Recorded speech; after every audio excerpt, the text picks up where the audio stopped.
Hello friends, welcome back to my another mini vlogs. তো আজকে হলো নীল ষষ্ঠী, তাই আমরা যাচ্ছি শিবের মাথায় জল ঢালতে। আর এসে দেখি কত লম্বা লাইন। তো যাই হোক, শেষমেশ আমাদের পালা আসলো। তো প্রথমে মা জল ঢাললো আর তারপরে আমি। মা যেহেতু বড় তাই মা আগে ঢাললো।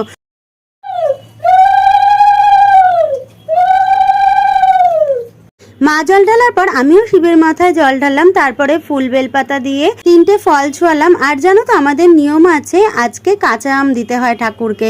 আজকে দেওয়ার পরেই কিন্তু আমরা আম খেতে পারবো, মানে এতদিন আমরা আম খাইনি।